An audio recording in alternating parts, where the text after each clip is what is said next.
ဝင်နေပါတယ်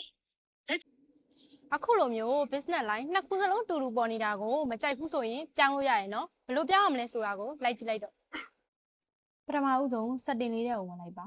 setting ထဲရောက်ပြီဆိုရင် cellular လေးတွေကိုထောက်ဝင်ပေးပါဒီနေရာမှာ business 1 business 2ဆိုပြီးတော့ဖုန်းနံပါတ်လေးနှစ်ခုပေါ်နေပါလိမ့်မယ်ကိုပြောင်းနေတဲ့ဖုန်းနံပါတ်လေးကိုရွေးပေးပါရှင်